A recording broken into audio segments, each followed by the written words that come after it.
안녕하세요. 베네필름 이준호 감독입니다.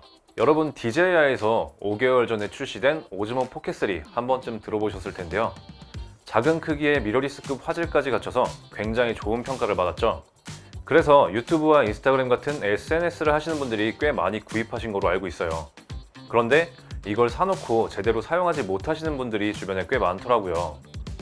그래서 오늘 준비한 영상은 따라하기만 하면 언제나 쓸 수 있는 오즈모 포켓3의 4가지 커스텀 설정입니다.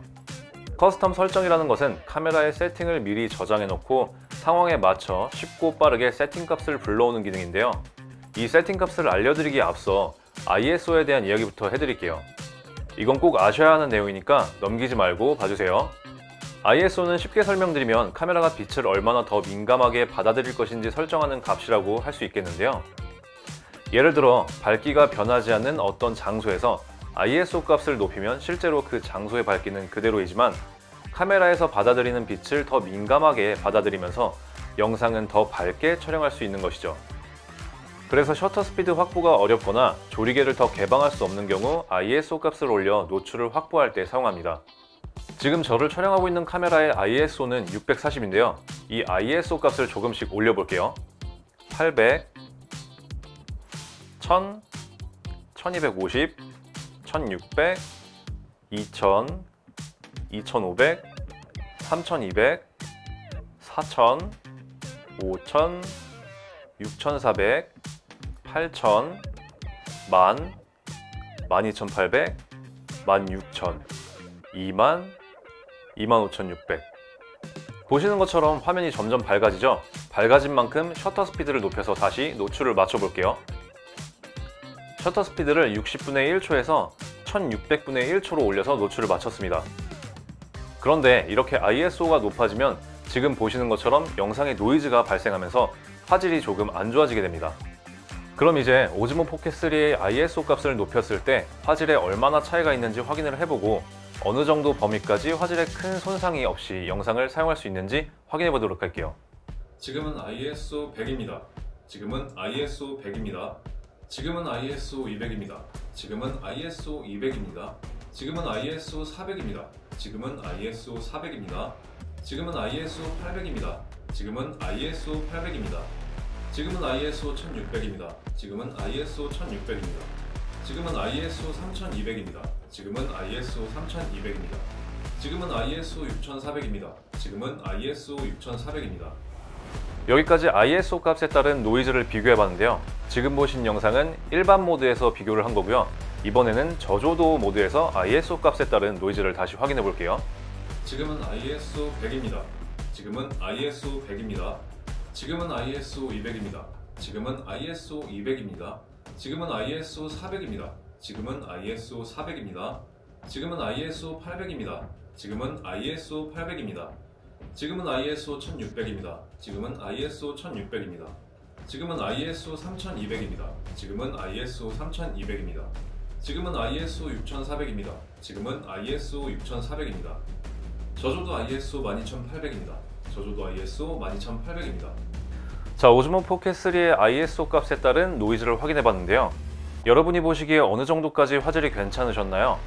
제가 보기에는 일반적인 상황에는 ISO 1600까지는 그래도 SNS용으로 쓰기에는 무리가 없어 보였고요.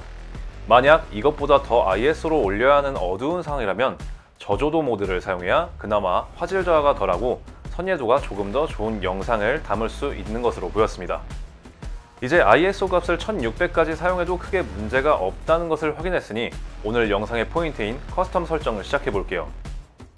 오늘 제가 알려드리는 설정은 4K 60프레임 기준입니다.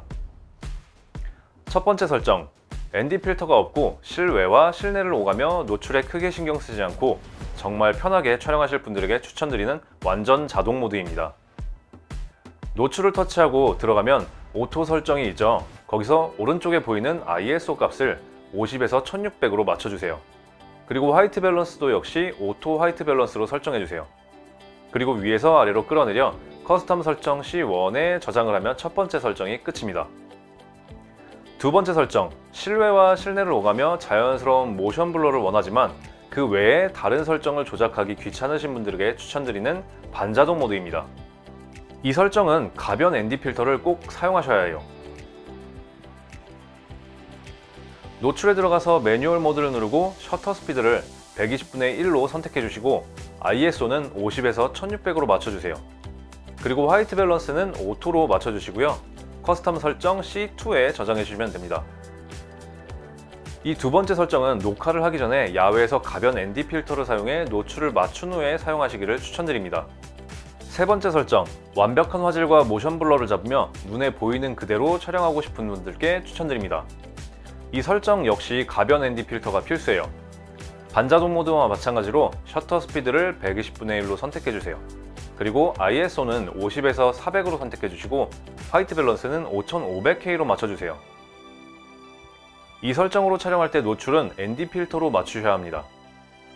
그리고 실외에서 실내에 들어왔을 때 반자동 모드보다 어둡게 촬영되지만 실제 눈으로 보는 것과 비슷한 밝기로 촬영을 할 수 있으니까 참고해주세요. 만약 너무 어둡다고 생각되신다면 ISO를 50에서 800으로 설정하시면 됩니다. 마지막으로 네 번째 설정, 일몰 이후 촬영이나 어두운 실내에서 촬영하시는 분들께 추천드립니다.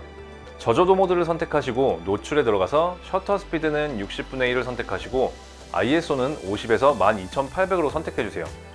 그리고 화이트 밸런스는 오토로 선택해주시면 됩니다. 이 저조도 모드는 밝을 때 사용하면 오히려 화질에 나쁜 영향을 끼칠 수도 있으니 꼭 어두운 상황에서만 사용하시길 추천드릴게요. 오늘 이렇게 오즈모 포켓3의 커스텀 설정을 알려드렸는데요. 도움이 되셨을까요? 물론 ND 필터를 구입해야 하긴 하지만 여러분의 영상이 한 단계 발전할 수 있는 방법이니 하나쯤 마련해 두시면 좋을 것 같습니다. 오늘도 영상 봐주셔서 감사드리고요. 구독과 좋아요 부탁드리며 영상 마치도록 할게요. 감사합니다.